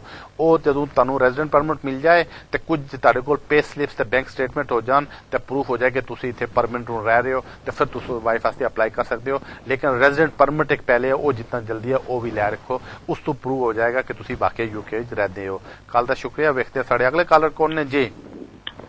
हेलो जी। हाँ जी नमस्कार जी। जी नमस्कार। मेरा आपसे क्वेश्चन है, मेरे हस्बैंड के पास ना यूरोपियन पासपोर्ट है, ठीक है, और मेरे नेक्स्ट ईयर मेरे पास इंडियन पासपोर्ट है। 2015 में मेरा वीजा खत्म हो रहा है और अगर मैंने अब अप्लाई करना है, अगस्त में मैं अप्लाई करूंगी, तो मुझे उसके लिए टेस्ट अब पास करना पड़ेगा कि आफ्टर नेक्स्ट ईयर मुझे टेस्ट पास करना पड़ेगा? तो क्या नेशनलिटी आपके हस्बैंड की? जी आपके हस्बैंड की क्या नेशनलिटी है? जी आपकी कॉल का शुक्रिया। मुझे लगता है आपके हस्बैंड यूरोपियन हैं, तो फिर आपको कोई इंग्लिश टेस्ट पास करने की जरूरत नहीं है, सिर्फ हस्बैंड का काम करना यहाँ पे जरूरी है। तो अगर शादी हो गई है तो आप अप्लाई कर सकते हैं, टेस्ट पास करने की कोई जरूरत नहीं है, आपको 5 साल की यहाँ परमिशन मिल जाएगी। कॉल का शुक्रिया। वेखने साढ़े अगले कॉलर कौन ने जी। हेलो सर, मलिक साहब सत श्री अकाल जी। जी सत श्री अकाल। ਮਲਿਕ ਸਾਹਿਬ ਮੈਂ 2013 ਅਕਤੂਬਰ ਦੇ ਵਿੱਚ ਮੈਨੂੰ ਇੱਥੇ ਇੰਡੈਫੀਨਿਟ ਮਿਲੀ ਸੀ ਆਫਟਰ ਮੈਰਿਜ। ਮੈਂ ਇੰਡੀਆ ਤੋਂ ਆ। ਠੀਕ ਹੈ। ਤੇ ਮੈਂ ਇਹ ਜਾਣਨਾ ਚਾਹੁੰਦਾ ਕਿ ਮੈਂ ਬ੍ਰਿਟਿਸ਼ ਪਾਸਪੋਰਟ ਲਈ ਅਪਲਾਈ ਕਰ ਸਕਦਾ ਕਿ ਨਹੀਂ। ਮੇਰੀ ਬਸ ਪ੍ਰੋਬਲਮ ਇੱਕ ਇਹ ਆ ਕਿ ਮੈਂ 2013 ਅਕਤੂਬਰ ਤੋਂ ਬਾਅਦ ਇਹ ਤੇ 2.5 ਮਹੀਨੇ 2-3 ਵਾਰ 2 ਜਾਂ 2.5 ਮਹੀਨੇ ਇੰਡੀਆ ਰਿਹਾ ਆ। ਕੋਈ ਇਹਦੀ ਪ੍ਰੋਬਲਮ ਆ? 2-3 ਵਾਰ 2 ਮਹੀਨੇ। ਤਾਂ ਵਾਈਫ ਨਹੀਂ ਨੈਸ਼ਨੈਲਿਟੀ ਕਿਆ ਤੁਹਾਡੀ ਵਾਈਫ ਨਹੀਂ? ਵਾਈਫ ਇੱਥੇ ਆ ਜੀ, ਬ੍ਰਿਟਿਸ਼ ਆ ਇੱਥੇ। ਠੀਕ ਹੈ ਜੀ, ਤੁਹਾਡੀ ਕੱਲ ਦਾ ਸ਼ੁਕਰੀਆ। ਤੁਹਾਡੇ ਤੇ ਬੇਸਿਕਲੀ 2 ਰੂਲਸ ਲਾਗੂ ਹੁੰਦੇ ਨੇ, ਇੱਕ ਹੋਣਾ 5 ਸਾਲ ਵਾਲਾ, ਇੱਕ ਹੋਣਾ 3 ਸਾਲ ਵਾਲਾ। ਕਿਉਂਕਿ ਤੁਹਾਡੀ ਵਾਈਫ ਬ੍ਰਿਟਿਸ਼ ਹੈ, ਅਗਰ ਤਾਂ ਤੁਸੀਂ ਵਾਈਫ ਦੇ ਥਰੂ ਅਪਲਾਈ ਕਰਨਾ ਚਾਹੁੰਦੇ ਹੋ ਕਿ ਜੀ ਤੁਹਾਡੀ ਵਾਈਫ ਬ੍ਰਿਟਿਸ਼ ਹੈ, ਫਿਰ ਪਿਛਲੇ 3 ਸਾਲ ਚ ਤੁਸੀਂ 270 ਦਿਨ ਤੋਂ ਜ਼ਿਆਦਾ ਬਾਹਰ ਨਹੀਂ ਰਹੇ ਹੋ ਤੇ ਫਿਰ ਤੁਸੀਂ ਐਪਲੀਕੇਸ਼ਨ ਪਾ सकते हो। पहली शर्त है कि पिछले 3 साल तू 270 दिन ज्यादा बाहर ना रहे हो, तो पिछले 1 साल यानी 12 महीने 90 दिन तू ज्यादा बाहर ना रहे हो, फिर इस ते तुसी अप्लाई कर सकते हो। दूसरा जो रूट है तुहाडे वास्ते वो है कि तुसी 5 साल की बुनियाद ते अप्लाई करो, उस तुहाडे अलाउ होणगे कि तुसी 450 दिन 5 साल रह सकते हो बाहर, तो पिछले 1 साल 90 दिन तो ज्यादा बाहर ना रहे हो। तो तुसी ये करो कि किसी वकील नूं मिल के उसनूं एडवाइस ले रहे हो, वो तुहानूं कैलकुलेशन करके दस देगा कि तुहाडे वास्ते किहड़ा रूट बेहतर रहेगा। कल दा शुक्रिया। वेखदे हां अगले कॉलर कौन ने जी। हेलो जी। जी तुसी गल करो जी। जी हेलो जी। जी मैं हरजीत बोल रहा हूँ, मेरी वाइफ का नाम है मनप्रीत कौर। ठीक है। ते हमारा बच्चा ना स्टूडेंट विजय दे हैं यहाँ पर। ठीक है। ते हमारा बच्चा 6 साल का हो गया यहाँ पर। ठीक है। ते अही केस अपना कब ला सकते हैं बच्चे का? जी ਤੁਹਾਡੀ ਕੱਲ ਦਾ ਸ਼ੁਕਰੀਆ। अगर तो ਤੁਸੀਂ 7 साल पूरे कर लिया फिर केस लाओ, फिर ਤੁਹਾਡੇ बहुत ज्यादा चांसेस है कि ਤੁਹਾਡਾ ਇੱਥੇ स्टे हो सकता है, लेकिन ओवर स्टे नहीं होना। तो अगर किसी वजह ਨਾਲ ਤੁਸੀਂ ਸਮਝੋ ਕਿ ਤੁਸੀਂ ओवर स्टे ਹੋਣ ਲੱਗੋ, फिर ज्यादा बेहतर है कि ਹੁਣ ਵੀ अप्लाई कर सकते हो, लेकिन ਤੁਹਾਨੂੰ स्टे नहीं मिलेगा। चांसेस थोड़े बहुत हैं लेकिन ज्यादा चांसेस नहीं, लेकिन ਤੁਸੀਂ टाइम बाय कर लियोगे। ओवर स्टे नहीं रहना है, तो अगर 7 साल पूरे कर लियो फिर ਤੁਹਾਡੇ बहुत ज्यादा चांसेस ने ਇੱਥੇ स्टे मिलने ਦੇ। ਕੱਲ ਦਾ ਸ਼ੁਕਰੀਆ। ਵੇਖਦੇ ਹਾਂ ਅਗਲੇ ਕਾਲਰ ਕੌਣ ਨੇ ਜੀ। हेलो जी। जी तुसी गल करो जी। मैं लगता है कि कॉल ड्रॉप करनी पेगी क्योंकि वो गल नहीं करते ने। वेखदे हां साडे अगले कॉलर कौन ने। हेलो जी। हेलो जी। जी तुसी गल करो जी। तुसी गल करो जी। हाँ जी सत श्री अकाल जी। जी सत श्री अकाल। हाँ जी। अच्छा जी मैं गल पूछनी सी, मेरा ना लास्ट ईयर इत्थे अगस्त 2013 विच आया सी जी। ठीक है। ते मेरे ना कहंदे जेड़ा हुण हैगा वीजा, मैं पूछना सी मैं नैक्सट ईयर दा वीजा एक्सटेंड करवाना है, तो मैनूं किहड़े डॉक्यूमेंट दी नीड पैनी है? ਤੁਹਾਡੇ ਕੋਲ ਕਿਹੜਾ ਵੀਜ਼ਾ ਹੈ? ਪੜ੍ਹਨੇ ਨਾ ਸਟੂਡੈਂਟ ਵੀਜ਼ਾ ਹੈ ਤੁਹਾਡੇ ਕੋਲ? नहीं सैटलमेंट वीजा जी। हाँ जी। ਤਾਂ ਤੁਸੀਂ ਵੀਜ਼ਾ ਕਦੋਂ ਅਪਲਾਈ ਕੀਤਾ ਸੀ? लास्ट ईयर मैं लास्ट ईयर 22 अगस्त विच आया इत्थे। हाँ जी। ठीक है जी, ਤੁਹਾਡੀ ਕੱਲ ਦਾ ਸ਼ੁਕਰੀਆ। ਤੁਹਾਨੂੰ ਉਹਨੇ 2.5 ਸਾਲਾਂ ਵੀਜ਼ਾ ਦਿੱਤਾ ਹੋਣਾ, ਤੇ ਜਦੋਂ 2.5 ਸਾਲ ਪੂਰੇ ਹੋਣ ਲੱਗਣ ਤਾਂ ਫਿਰ ਇੱਕ ਤਾਂ ਉਹ ਦੇਖਣਗੇ ਕਿ ਤੁਹਾਡੀ ਤੇ ਤੁਹਾਡੀ ਵਾਈਫ ਦੀ ਇਨਕਮ 18,600 ਪਾਉਂਡ ਈਅਰਲੀ ਤੋਂ ਜ਼ਿਆਦਾ ਹੋਣੀ ਚਾਹੀਦੀ। ਦੂਸਰੀ ਗੱਲ ਇਹ ਵੇਖਣਗੇ ਕਿ ਤੁਸੀਂ ਇੱਕ ਐਡਰੈਸ ਤੇ ਇਕੱਠੇ ਰਹਿ ਰਹੇ ਹੋ, ਯਾਨੀ ਕੋਈ ਬਿਜਲੀ bill, gas bill, telephone bill, bank statement, council tax, ਇਸ ਤਰ੍ਹਾਂ ਦੇ ਦੋਵਾਂ ਦੇ ਪੇਪਰ ਤੁਹਾਡੇ ਇੱਕ ਐਡਰੈਸ ਤੇ ਹੋਣ, ਤੇ ਫਿਰ ਤੁਸੀਂ ਅਪਲਾਈ ਕਰੋਗੇ, ਤੁਹਾਨੂੰ 2.5 ਸਾਲ ਨਾਲ ਹੋਰ ਵੀਜ਼ਾ ਮਿਲੇਗਾ। ਤੇ ਜਦੋਂ 5 ਸਾਲ पूरे कर लोगे फिर तुसी इंडेफिनिट स्टे वास्ते अप्लाई कर सकोगे। तुहानू कोई टेस्ट पास करने की लोड़ नहीं है, क्योंकि इंग्लिश दा तुसी पहले पास करके इत्थे आए हो। तुहाडी कल दा शुक्रिया। वेखदे हां साडे नेक्स्ट कॉलर कौन ने जी। हेलो जी। हेलो जी तुसी गल करो जी। जी ਹੈਲੋ ਮਲਕ ਸਾਹਿਬ ਜੀ, ਸਤਿ ਸ਼੍ਰੀ ਅਕਾਲ ਜੀ। ਸਤਿ ਸ਼੍ਰੀ ਅਕਾਲ ਮਲਕ ਸਾਹਿਬ ਜੀ, ਅਸੀਂ ਬੱਚਿਆਂ ਦੇ ਵੇਸ ਤੇ ਕੇਸ ਲਾਇਆ ਸੀਗਾ। ਠੀਕ ਹੈ। ਤੇ ਉਹਨਾਂ ਨੇ ਸਾਨੂੰ 1.5 ਮਹੀਨੇ ਦੇ ਵਿੱਚ ਸਾਡੇ ਫਿੰਗਰਪ੍ਰਿੰਟ ਵੀ ਹੋ ਗਏ, ਸਾਨੂੰ ਰਿਫਿਊਜ਼ ਵੀ ਕਰ ਦਿੱਤਾ। ਠੀਕ ਹੈ। ਤੇ ਸਾਡੇ ਨੇ ਦੁਬਾਰਾ ਫੇਰ ਵਕੀਲ ਨੇ ਲੈਟਰ ਪਾਈ ਸੀਗੀ ਵੀ ਸਾਡਾ ਦੁਬਾਰਾ ਕੇਸ ਦੇਖੋ, ਨਹੀਂ ਤਾਂ ਅਸੀਂ ਹਾਈ ਕੋਰਟ 'ਚ ਚੱਲੇ ਆ। ਠੀਕ ਹੈ। ਤੇ ਉਹਨਾਂ ਨੇ ਸਾਨੂੰ ਉੱਥੋਂ ਲੈਟਰ ਪਾਤੀ ਵੀ ਅਸੀਂ ਤੁਹਾਡਾ ਕੇਸ ਦੁਬਾਰਾ ਦੇਖਦੇ ਆ ਤੇ ਤੁਹਾਨੂੰ ਟਾਈਮ ਲਿਮਿਟ ਕੋਈ ਨਹੀਂ ਦਿੰਦੇ ਤੁਹਾਨੂੰ। ਤਾਂ ਤੁਹਾਡੇ ਬੱਚੇ ਨੂੰ ਕਿੰਨਾ ਅਰਸਾ ਇੱਥੇ ਯੂਕੇ 'ਚ ਹੋ ਗਿਆ? 8 ਸਾਲ ਹੋ ਗਏ। ਠੀਕ ਹੈ ਜੀ, ਤੁਹਾਡੀ ਕਾਲ ਦਾ ਸ਼ੁਕਰੀਆ। ਮੈਂ ਸਮਝ ਗਿਆ ਤੁਹਾਡਾ ਕੇਸ। ਤੁਸੀਂ ਇਹ ਗੱਲ ਜ਼ਿਹਨ ਦੇ ਵਿੱਚ ਰੱਖੋ ਕਿ ਜਦੋਂ ਤੁਹਾਡਾ ਕੇਸ ਨਾ ਹੋਇਆ ਨਾ, ਉੱਥੋਂ ਤੁਸੀਂ 3 ਮਹੀਨੇ ਦੇ ਅੰਦਰ ਅੰਦਰ ਹਾਈ ਕੋਰਟ ਵਿੱਚ ਜਾ ਸਕਦੇ ਹੋ। ਲੇਕਿਨ ਆਮ ਤੌਰ ਤੇ ਜਿਹੜੇ ਹੋਮ ਮਾਰਸ਼ਲ ਇਹ ਕਰਦੇ ਨੇ ਕਿ ਉਹ ਤੁਹਾਨੂੰ ਜਦੋਂ ਚਿੱਠੀ ਤੁਸੀਂ ਪਾ ਦਿੰਦੇ ਹੋ, ਉਹ ਤੁਹਾਨੂੰ ਕਹਿ ਦੇਣਗੇ ਜੀ ਅਸੀਂ ਕੇਸ ਕੰਸੀਡਰ ਕਰਨੇ ਆ, ਲੇਕਿਨ ਬਾਅਦ ਕਾ ਤੋਂ ਜਦੋਂ 3 ਮਹੀਨੇ ਗੁਜ਼ਰ ਜਾਣ ਫਿਰ ਉਹ ਕਹਿੰਦੇ ਕਿ ਜੀ ਅਸੀਂ ਤੁਹਾਨੂੰ ਸਟੇ ਨਹੀਂ ਦੇ ਰਹੇ ਹਾਂ, ਤਾਂ ਤੁਸੀਂ ਫਿਰ ਨਈ ਐਪਲੀਕੇਸ਼ਨ ਪਾਣੀ ਪੈਣੀ, ਨਈ ਫੀ ਪੇ ਕਰਨੀ ਪੈਣੀ ਹੈ। ਤਾਂ ਜ਼ਿਆਦਾ ਬਿਹਤਰ ਹੈ ਕਿ ਵੇਟ ਕਰੋ। ਅਗਰ ਤਾਂ ਤੁਹਾਡੇ ਕੇਸ ਦਾ ਫੈਸਲਾ ਕੋਈ 2.5 ਮਹੀਨੇ ਨਹੀਂ ਦਿੰਦੇ ਨੇ, ਫਿਰ ਤੁਸੀਂ ਦੁਬਾਰਾ ਫਿਰ ਜਿੰਨਾ ਜਲਦੀ ਹੋ ਸਕੇ ਇਸ ਨੂੰ ਹਾਈ ਕੋਰਟ ਹੀ ਲੈ ਜਾਓ, ਕਿਉਂਕਿ ਤੁਹਾਡੇ ਕੋਲ ਸਿਰਫ ਰਿਫਿਊਜ਼ਲ ਤੋਂ 3 ਮਹੀਨੇ ਨੇ। 3 ਮਹੀਨੇ ਦੇ ਅੰਦਰ ਅੰਦਰ ਤੁਸੀਂ ਹਾਈ ਕੋਰਟ ਹੀ ਜਾ ਸਕਦੇ ਹੋ। ਕਾਲ ਦਾ ਸ਼ੁਕਰੀਆ। ਵੇਖਦੇ ਹਾਂ ਅਗਲੇ ਕਾਲਰ ਕੌਣ ਨੇ ਜੀ। सलामकुम सर। जी वालेकुम सलाम सर मैं सैलम की था हूँ इंटरव्यू हुआ इस अगले हफ्ते। ठीक है। तो फिंगरप्रिंट का फोटो दिते तुम 6 महीने हो गए तुम इंटरव्यू अगले हफ्ते तो इसने क्या चांस है आप बता दे टीवी पर। शुक्रिया। ये तो फिर डिपेंड है कि तुसें केस के अप्लाई किया है, ਤੇ ਇਹ ਡਿਪੈਂਡ ਹੈ ਤੁਹਾਡੇ ਕੇਸ ਤੇ। ਹੁਣ ਜਿਹੜਾ ਤੁਹਾਨੂੰ ਕੇਸ ਅਪਲਾਈ ਕੀਤਾ, ਤੁਸੀਂ ਅਪਲਾਈ ਕੀਤਾ ਉਹਨਾਂ ਕਿ ਮੈਨੂੰ ਆਪਣੇ ਕੰਟਰੀ 'ਚ ਕੋਈ ਪ੍ਰੋਬਲਮ ਹੈ, ਉਸੇ ਪ੍ਰੋਬਲਮ ਦੇ ਬਾਰੇ ਫਿਰ ਸਵਾਲ ਪੁੱਛਣਗੇ ਤੁਹਾਡੇ ਤੋਂ, ਉਹ ਫਿਰ ਤੁਹਾਨੂੰ ਜਵਾਬ ਦੇਣਾ ਪਏਗਾ। ਉਸ ਤੋਂ ਬਾਅਦ ਅਗਰ ਤੁਹਾਡੇ ਕੋਲ ਕੋਈ ਪੇਪਰਸ ਵਗੈਰਾ ਨੇ ਉਹ ਵੀ ਸਬਮਿਟ ਕਰ ਦਿਓ, ਫਿਰ ਤੁਹਾਨੂੰ ਡਿਸੀਜਨ ਦੇਣਗੇ ਹਾਂ ਜਾਂ ਨਾ। ਤੇ ਜਿਹੜਾ ਤੁਸੀਂ ਕੇਸ ਕੀਤਾ ਉਸੇ ਤੋਂ ਰਿਲੇਟਿਡ ਤੁਸੀਂ ਤੁਹਾਡੇ ਤੋਂ ਸਵਾਲ ਪੁੱਛਣਗੇ ਤੇ ਇੰਟਰਵਿਊ ਕੇ ਜਾ ਕੇ ਤੇ ਸਵਾਲਾਂ ਦੇ ਜਵਾਬ ਦੇ ਦਿਓ। ਕਾਲ ਦਾ ਸ਼ੁਕਰੀਆ। ਵੇਖਦੇ ਹਾਂ ਸਾਡੇ ਨੈਕਸਟ ਕਾਲਰ ਕੌਣ ਨੇ ਜੀ। ਹੈਲੋ ਜੀ। ਹੈਲੋ ਜੀ, ਗੱਲ ਕਰੋ ਜੀ। ਹਾਂਜੀ ਭਾਈ, ਸਤਿ ਸ੍ਰੀ ਅਕਾਲ ਜੀ। ਸਤਿ ਸ੍ਰੀ ਅਕਾਲ ਭਾਜੀ। ਮੈਂ ਗੱਲ ਕਰਨੀ ਚਾਹੁੰਦਾ ਕਿ ਮੇਰਾ ਵੀ ਇੱਕ ਬੇਬੀ ਹੋ ਗਿਆ, 1 ਵੀਕ ਦਾ, 3 ਵੀਕ ਦਾ ਹੋ ਗਿਆ ਹੁਣ, ਤੇ ਸਾਨੂੰ ਇਕੱਠਿਆਂ ਰਹਿਣ ਸਾਲ ਇੱਕ ਹੋ ਗਿਆ ਤੇ ਮੇਰਾ ਕੋਈ ਅਜੇ ਪਾਸਪੋਰਟ ਨਹੀਂ, ਨਾ ਮੈਂ ਕੋਈ ਅਪਲਾਈ ਕੀਤਾ, ਤੇ ਮੈਂ ਕਿੱਦਾਂ ਕਰਾਂ ਕਿੱਦਾਂ ਨਾ ਕਰਾਂ। ਤਾਂ ਵਾਈਫ ਨਾਲ ਲੀਗਲ ਸਟੇਟਸ ਕੀ ਹੈ ਇੱਥੇ? ਤੁਹਾਡੀ ਵਾਈਫ ਨਾਲ ਲੀਗਲ ਸਟੇਟਸ ਕੀ ਹੈ ਇੱਥੇ? ਹਾਂਜੀ, ਉਹ ਯੂਰਪੀਅਨ। ਠੀਕ ਹੈ ਜੀ, ਤੁਹਾਡੀ ਕਾਲ ਦਾ ਸ਼ੁਕਰੀਆ। ਹਾਂ, ਅਗਰ ਤੁਸੀਂ ਇਕੱਠੇ ਰਹਿ ਰਹੇ ਹੋ ਤਾਂ ਤੁਸੀਂ ਅਪਲਾਈ ਕਰ ਸਕਦੇ ਹੋ ਐਜ਼ ਏ ਪਾਰਟਨਰ ਵੀ, ਤੇ ਤੁਹਾਡਾ ਸਟੇ ਹੋ ਜਾਣਾ ਚਾਹੀਦਾ, ਕਿਉਂਕਿ ਤੁਹਾਡੇ ਕੋਲ ਬੱਚਾ ਹੋ ਗਿਆ ਤੇ ਇਸ ਦਾ ਮਤਲਬ ਹੈ ਕਿ ਤੁਹਾਡਾ ਜਿਹੜੀ ਰਿਲੇਸ਼ਨਸ਼ਿਪ ਹੈ ਉਹ ਤੁਹਾਡੀ ਜੈਨੂਇਨ ਹੈ, ਤੁਸੀਂ ਇਕੱਠੇ ਰਹਿ ਰਹੇ ਹੋ। ਤੇ ਤੁਸੀਂ ਇਹ ਸਾਰੇ ਪੇਪਰ ਲਾ ਕੇ ਐਜ਼ ਏ ਪਾਰਟਨਰ ਐਪਲੀਕੇਸ਼ਨ ਕਰ ਦਿਓ ਅਗਰ ਤੁਹਾਡਾ ਵਿਆਹ ਨਹੀਂ ਹੋਇਆ। ਤੇ ਜਿਹੜੇ ਪਾਰਟਨਰ ਅਗਰ ਯੂਰਪੀਅਨ ਅਪਲਾਈ ਕਰਨ ਉਹਨਾਂ ਨੂੰ ਵੀ ਇੱਥੋਂ 5 ਸਾਲਾਂ ਸਟੇ ਲੱਭ ਜਾਂਦਾ ਹੈ, ਤੇ ਚਾਂਸਿਸ ਨੇ ਕਿ ਤੁਹਾਡਾ ਵੀ ਸਟੇ ਹੋ ਜਾਏਗਾ। ਲੇਕਿਨ ਉਸ ਕੰਡੀਸ਼ਨ ਹੈ ਕਿ ਤੁਹਾਡੀ ਵਾਈਫ ਇੱਥੇ ਕੰਮ ਕਰਨੀ ਹੋਣੀ ਚਾਹੀਦੀ, ਤੇ ਫਿਰ ਉਹ ਤੁਹਾਨੂੰ ਇੱਥੇ ਰੱਖ ਸਕਦੀ ਹੈ। ਕੱਲ ਦਾ ਸ਼ੁਕਰੀਆ। ਵੇਖਦੇ ਹਾਂ ਅਗਲੇ ਕਾਲਰ ਕੌਣ ਨੇ ਜੀ। हेलो हेलो जी। जी, गल करो जी। हेलो हेलो जी। हेलो जी, तुसी गल करो जी।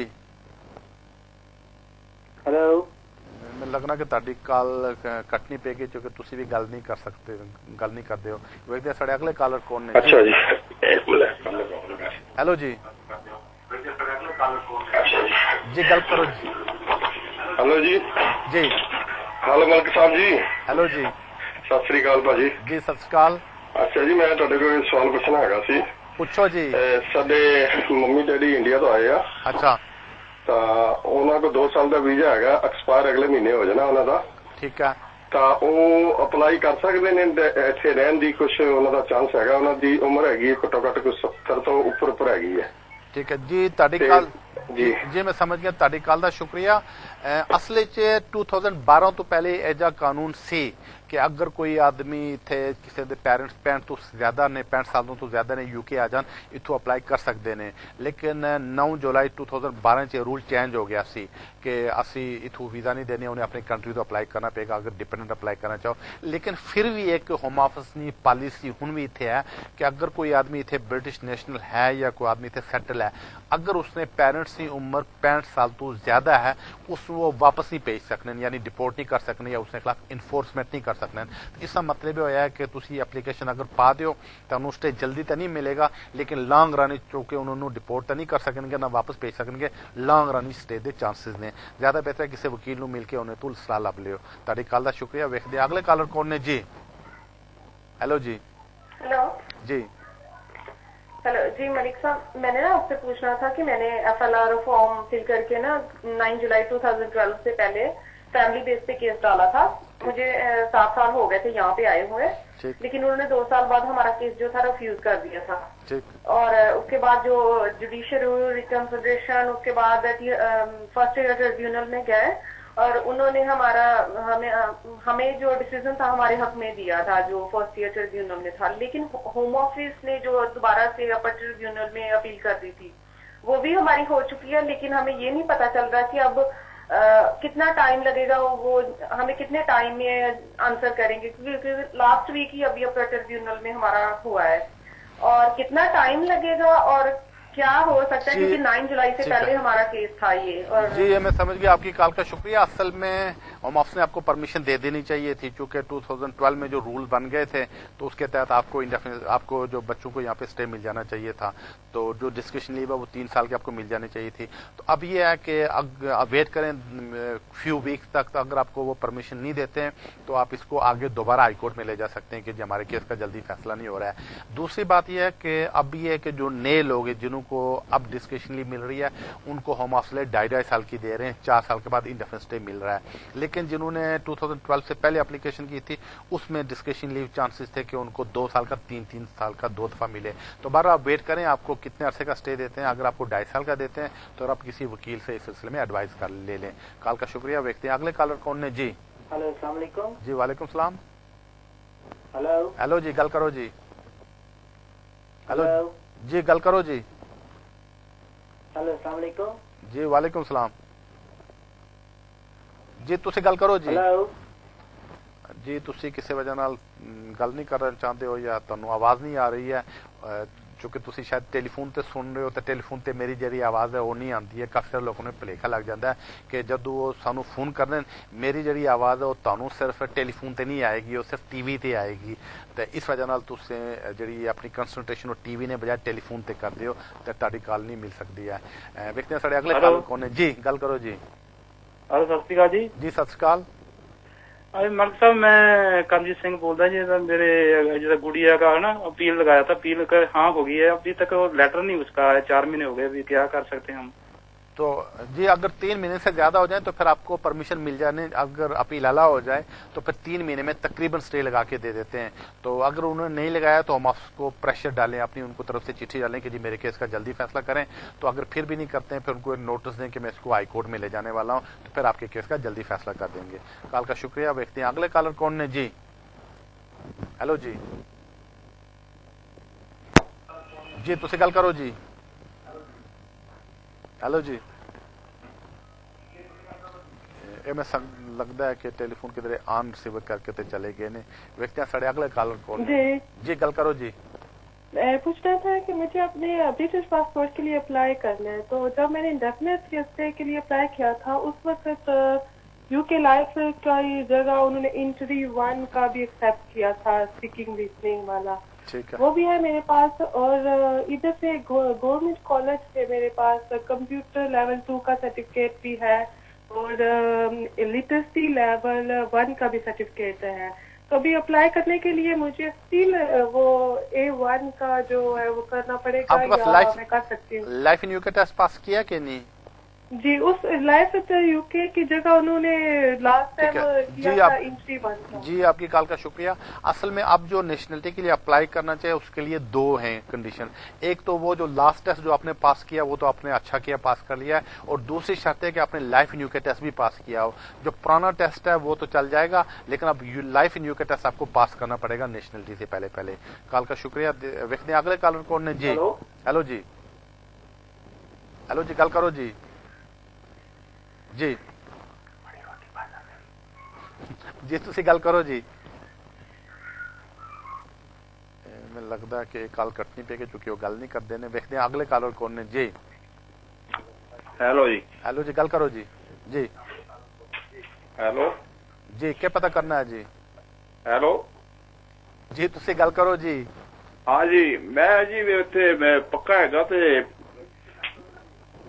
हेलो जी हाँ तुसी गल करो जी, टीवी ते मेरी आवाज सुनो जी। क्या पता करना है ਮੈਨੂੰ ਲੱਗਣਾ ਕਿ ਤੁਸੀਂ ਵੀ ਜਿਹੜੀ ਟੈਲੀਫੋਨ ਤੇ ਟਰਾਈ ਕਰਦੇ ਹੋ ਕਿ ਮੇਰੀ ਆਵਾਜ਼ ਤੁਹਾਨੂੰ ਟੈਲੀਫੋਨ ਰਿਸੀਵਰ ਤੇ ਸੁਣਾਈ ਜਾਏਗੀ, ਉਹ ਨਹੀਂ ਪੋਸੀਬਲ ਹੈ ਕਿਉਂਕਿ ਮੇਰੀ ਜਿਹੜੀ ਆਵਾਜ਼ ਉਹ ਸਿਰਫ ਟੀਵੀ ਤੇ ਤੁਸੀਂ ਸੁਣ ਸਕਦੇ ਹੋ, ਟੈਲੀਫੋਨ ਰਿਸੀਵਰ ਦੇ ਵਿੱਚ ਹੀ ਸੁਣ ਸਕਦੇ ਹੋ। ਇਸ ਵਜ੍ਹਾ ਨਾਲ ਜਦੋਂ ਤੁਹਾਡੀ ਕਾਲ ਮਿਲ ਜਾਏ तो सिर्फ अपना सवाल पूछ के तो फिर टीवी ते मेरा जवाब सुन लिया, तो अगर तुम रिसीवर सुनने हो उस तो मेरी आवाज नहीं आ सकेगी ताड़े तक। व्यक्ति अगले कॉलर कौन ने जी? हेलो जी। हेलो हेलो जी। अस्सलाम वालेकुम। जी वालेकुम सलाम। जी मैंने ये पूछना था, मैंने लॉन्ग रेजिडेंसी की बेस पे ना मैंने लॉन्ग रेजिडेंसी की बेस पे इंडेफिनिट अप्लाई किया था। अच्छा। तो मुझे इंडेफिनिट रिसेंटली ग्रांट किया उन्होंने। अच्छा। अब मैंने अपनी मिसेस का स्पाउस वीजा अप्लाई करना है और स्पाउस वीजा में जो उनकी रिक्वायरमेंट है 18,600 की फाइनेंशियल रिक्वायरमेंट, उसको मैं किस तरह अकाउंट में शो करूं या किस तरह उनको एक्सप्लेन करूं कि अपनी पे स्लिप्स के थ्रू, या किस तरह वो सेविंग अपनी कितनी होनी चाहिए मेरी, या 18,600 की होनी चाहिए। जी मैं आपके सवाल समझ गया, आपकी कॉल का शुक्रिया। असल में आपने गलती की, जब आपने अप्लाई करना था आपने उससे पहले एडवाइस लेनी थी, ये नहीं कि अप्लाई करने के बाद आप एडवाइस ले रहे हैं। अगर पहले अप्लाई करते तो फिर आपकी वाइफ का भी यहाँ पे स्टे मिल चुका होता आपके साथ साथ, वो अपनी गलती की, उनके लिए अप्लाई नहीं किया। तो अब बहरहाल अगर आपकी इनकम 18,600 पाउंड ज्यादा है, उसके लिए वो पिछले 6 महीने की आपकी पे स्लिप्स देखेंगे और 6 महीने की बैंक स्टेटमेंट देखेंगे। अगर ये रिक्वायरमेंट्स पूरी कर रहे हैं तो फिर आप उनके एक्सटेंशन के लिए अप्लाई कर सकते हैं। लेकिन ज्यादा बेहतर यह था कि जब आप अपने लिए अप्लाई करते थे उस वक्त एज ए डिपेंडेंट उनका अप्लाई करते, फिर आप पे 18,600 का रूल अप्लाई नहीं होता था। दूसरी बात यह कि सेविंग्स की अगर कोई काम नहीं कर रहा है, उसकी 62,500 पाउंड सेविंग होनी चाहिए, वो उस बेस पे भी अप्लाई कर सकता है अगर ये 62,000 पाउंड बैंक में पिछले 6 महीने से पड़े हों। कॉल का शुक्रिया। व्यक्ति अगले कॉलर कौन ने जी? हेलो। हेलो जी। जी गल करो जी। हेलो जी। वकील साहब मैं पूछना है पे साडे एक हेलो जी हाँ तुसी गल करो जी। हाँ जी मैं पुछना साडे एक मुंडा आया ਉਹਨੂੰ 11 ਸਾਲ ਹੋ ਚੱਲੇ ਆ, ਉਹਦਾ ਕੋਈ ਹੈਗਾ ਰੀਜ਼ਨ ਕੋਈ? जी ਤੁਹਾਡੀ ਕਾਲ ਦਾ ਸ਼ੁਕਰੀਆ। हाँ अगर किसी ਨੂੰ ਇੱਥੇ 11 ਸਾਲ ਉਸਨੂੰ ਹੋ ਗਏ तो ह्यूमन राइट्स ਦੇ ਵਿੱਚ अपना केस पा सकता है, चूंकि 11 साल बड़ा लंबा अरसा है तो ह्यूमन राइट्स से अगर अप्लाई करना चाहे तो कर सकता है। उस तो गलती हो गई, अगर उस 7 तो पहले कोई केस पाया होंदा वो लेगेसी च उसने चांसेस स्टे मिलते थे चांसेस ने, लेकिन वो तो चला गया किसी वकील ਨੂੰ मिल के तो हुण भी उसने स्टे रेगुलराइज करने वास्ते एप्लीकेशन कर सकते हो। ਤੁਹਾਡੀ ਕਾਲ ਦਾ ਸ਼ੁਕਰੀਆ। ਵੇਖਦੇ ਹਾਂ अगले कॉलर कौन ने जी? हेलो जी। जी तुम गल करो जी। हेलो सत श्री अकाल जी। जी सत श्री अकाल। मलिक साहब मैं 2006 ਵਿੱਚ ਆਇਆ ਸੀਗਾ ਇੱਥੇ ਵਰਕਿੰਗ ਹੌਲੀਡੇ ਮੇਕਰ ਵੀਜ਼ੇ ਤੇ। ਠੀਕ ਹੈ। ਤੇ ਉਸ ਤੋਂ ਬਾਅਦ ਮੈਂ ਓਵਰਸਟੇ ਹੋ ਗਿਆ ਸੀਗਾ। ਠੀਕ ਹੈ। ਜਦੋਂ ਮੇਰੇ ਫਿੰਗਰ ਨਹੀਂ ਹੋਏ, ਹੁਣ ਕੋਈ ਕੇਸ ਲੱਗ ਸਕਦਾ ਜੀ? ਤਾਂ ਫਿੰਗਰ ਨਹੀਂ ਮੇਰੇ ਹੋਏ ਹੈਗੇ। ਹਾਂਜੀ ਜੀ ਤੁਹਾਡੀ ਗੱਲ ਦਾ ਸ਼ੁਕਰੀਆ। ਤੁਹਾਡੇ ਕੋਲ ਤਾਂ ਚਾਂਸਸ ਸੇ ਨਹੀਂ ਕਿ ਤੁਸੀਂ वर्क परमिट ਤੇ ਅਪਲਾਈ ਚੇਂਜ ਕਰ ਸਕਦੇ ਸੀ ਹੋ, ਬਟ ਤੁਸੀਂ ਨਹੀਂ ਕੀਤਾ। ਤਾਂ ਹੁਣ ਵੀ ਤੁਸੀਂ ਅਗਰ ਚਾਹੋ, ਕਿਉਂਕਿ ਤੁਹਾਨੂੰ ਆਏ ਨੇ ਕਾਫੀ ਲੰਬਾ ਅਰਸਾ ਹੋ ਗਿਆ, ਤੁਸੀਂ ਹਿਊਮਨ ਰਾਈਟਸ ਦੇ ਵਿੱਚ ਅਗਰ ਐਪਲੀਕੇਸ਼ਨ ਕਰਨਾ ਚਾਹੋ ਉਹ ਤੁਸੀਂ ਐਪਲੀਕੇਸ਼ਨ ਪਾ ਸਕਦੇ ਹੋ। ਤੁਹਾਡੀ ਕਾਲ ਦਾ ਸ਼ੁਕਰੀਆ। ਵੇਖਦੇ ਹਾਂ ਸਾਡੇ ਨੈਕਸਟ ਕਾਲਰ ਕੌਣ ਨੇ ਜੀ? ਹੈਲੋ ਜੀ। ਹੈਲੋ ਮਲਕ ਸਾਹਿਬ ਜੀ। ਮਲਕ ਸਾਹਿਬ ਮੈਂ ਨਾ 2004 ਦੇ ਵਿੱਚ ਇੱਥੇ ਫੈਮਿਲੀ ਦੇ ਨਾਲ ਵਿਜ਼ਿਟ ਰਿਹਾ ਸੀ। ਇੱਕ ਸਾਲ ਸਾਡਾ ਬੱਚਾ ਆਪਣੇ 2 ਸਾਲ ਦਾ ਹੀ, ਇੱਕ ਨਾ 7 ਸਾਲ ਬਾਅਦ ਐਪਲੀਕੇਸ਼ਨ ਪਾਈ FLRO, ਉਹਨਾਂ ਨੇ ਫਿਰ ਨਾ ਰਿਫਿਊਜ਼ ਕਰਤੀ ਸਾਲ ਤੋਂ ਬਾਅਦ। ਫਿਰ ਇਹ ਜੁਡੀਸ਼ੀਅਲ ਰਿਵਿਊ ਚ ਗਈ, ਉਹਨਾਂ ਤੇ ਸਾਨੂੰ ਰਾਈਟ ਆਫ ਵੇਲ ਦਿੱਤਾ। ਫਿਰ ਅਸੀਂ ਜਾਣੀ ਨਾ ਆਪਣੇ ਫਸਟ ਟ੍ਰਿਬਿਊਨਲ ਚ ਗਈ, ਫਿਰ ਕੋਰਟ ਨੇ ਸਾਡੇ ਹੱਕ ਵਿੱਚ ਫੈਸਲਾ ਕਰਤਾ ਸੀ। ਫਿਰ ਉਹਨਾਂ ਨੇ ਅੱਗੇ ਫਿਰ ਕੇਸ ਕਰਤਾ ਸੀ ਆਪਣੇ ਅਪਟਨ ਟ੍ਰਿਬਿਊਨਲ ਚ। ਫਿਰ ਅਸੀਂ ਆਹ ਵੀਕ ਚ ਗਏ ਤੇ ਜੱਜ ਨੇ ਇਹ ਕਿਹਾ ਵੀ ਤੁਸੀਂ ਪੁਰਾਣੇ ਕੇਸ ਜਾਣੀ ਉਹਨਾਂ ਨੂੰ ਅਧੀਨ ਵੇਖੋ, ਤੇ ਇਹਨਾਂ ਦਾ ਜਿਹੜਾ ਟਾਈਮ ਖਰਾਬ ਹੋਇਆ ਵਾ ਤੇ ਉਹਦੇ ਜਾਣੀ ਅਧੀਨ ਇਹਨਾਂ ਨੂੰ ਡਿਸੀਜਨ ਦਵੋ। ਪਲੀਜ਼ ਸਾਨੂੰ ਦੱਸੋ ਵੀ ਕੀ ਹੋ ਸਕਦਾ ਸਾਡਾ ਟਾਈਮ ਕਿੰਨਾ ਲੱਗੂਗਾ ਸਾਨੂੰ, ਤੇ ਗਾਹ ਹੋਰ ਕਿੱਥੇ ਜਾ ਸਕਦੇ ਜੇ ਉਹ ਰਿਫਿਊਜ਼ ਕਰਦੇ ਆ ਗਿਆ। जी ਤੁਹਾਡੀ ਕਾਲ ਦਾ ਸ਼ੁਕਰੀਆ। ਉਹਨੇ ਪਤਾ ਨਹੀਂ ਕਿ ਤੁਹਾਡਾ ਕੀ ਫੈਸਲਾ ਹੋਇਆ ਅਪਰ ਟ੍ਰਿਬਿਊਨਲ ਚ। ਅਗਰ ਤਾਂ ਫਸਟ ਟ੍ਰਿਬਿਊਨਲ ਵਿੱਚ ਤੁਹਾਡੇ ਹੱਕ ਵਿੱਚ ਫੈਸਲਾ ਹੋ ਗਿਆ ਸੀ ਤੇ ਇਸ ਦਾ ਮਤਲਬ ਹੈ ਕਿ ਹੋਮ ਆਫਿਸ ਨੇ ਅਪਰ ਟ੍ਰਿਬਿਊਨਲ ਚ ਅਪੀਲ ਕਰ ਦਿੱਤੀ ਹੈ ਉਸੇ ਖਿਲਾਫ। ਤੁਹਾਡਾ ਜਦੋਂ ਫੈਸਲਾ ਹੋਏਗਾ ਅਪਰ ਟ੍ਰਿਬਿਊਨਲ ਚ, ਉਹ ਦੇਖੋ ਕਿ ਕੀ ਫੈਸਲਾ ਹੋਏਗਾ। ਚਾਂਸਸ ਨੇ ਕਿ ਤੁਹਾਡੇ ਹੱਕ ਵਿੱਚ ਫੈਸਲਾ ਹੋ ਜਾਏਗਾ। ਅਗਰ ਤੁਹਾਡੇ ਹੱਕ ਵਿੱਚ ਅਪਰ ਟ੍ਰਿਬਿਊਨਲ ਤੋਂ ਵੀ ਫੈਸਲਾ ਹੋ ਗਿਆ, ਫਿਰ ਹੋਮ ਆਫਿਸ ਵਾਲੇ ਤੁਹਾਨੂੰ ਸਟੇ ਇੱਥੇ ਦੇ ਦੇਣਗੇ, ਉਸ ਵਿੱਚ 2-3 ਮਹੀਨੇ ਲੱਗ ਜਾਣਗੇ। ਲੇਕਿਨ ਜਦੋਂ ਤੁਹਾਡਾ ਫੈਸਲਾ ਆ ਜਾਏ ਤਦੋਂ ਆਪਣੇ ਵਕੀਲ ਨੂੰ ਜਾਂ ਕਿਸੇ ਵਕੀਲ ਨੂੰ ਦੱਸ ਕੇ ਤੇ ਸਲਾਹ ਲੈ ਲੈਂਦੀ ਹੈ, ਲੈ लियो। कल का शुक्रिया। देखते हैं अगले कॉलर कौन ने जी? हेलो जी। ओके ना, मैंने आपको पहले फोन किया था जी। साहब जी जी बात करें जी। मैंने पहले फोन किया था, मेरे गुड़िया को हाँ हुई है, लेकिन अपने 4 महीने हो गए अभी तक लेटर नहीं आई हुई उनकी। तो आपने क्या अप्लाई किया है? अप्लाई वो कि ना मेरी गुड़िया इंडिया में है, हाँ, उसको अप्लाई किया था, उसको अपील पर है ना केस हमने जीत लिया है। अच्छा, ठीक है जी। वो अभी तक 4 महीने हो गए, अभी तक लेटर नहीं कोई आया है। जी, आपकी कॉल का शुक्रिया। वो लेटर आ जाना चाहिए था। आप ये करें कि 2 उसके तरीके हैं। पहला तरीका ये है कि ब्रिटिश एम्बेसी को, हाई कमीशन को वहां कांटेक्ट करें ईमेल के थ्रू और पता करें कि जी अपील अलाउ हुई थी, उसको वीजा कब तक दे रहे हैं। दूसरी बात ये कि होम ऑफिस के यहाँ पे जो वकील हैं उनको भी आप कांटेक्ट कर लें। जो आपको शुरू में लेटर मिला था ना जिसके ऊपर हियरिंग डेट लिखी थी, उसके ऊपर होम ऑफिस के वकील का एड्रेस लिखा होगा, उनको कहते हैं होम ऑफिस प्रेजेंटिंग यूनिट। उनको भी यहाँ कांटेक्ट करके कहेंगे जी अपील हुई थी, उनको अभी तक अपील अलाउ हुई थी, उनको अभी तक वीजा नहीं मिला है, तो वो भी उनको वहां पुश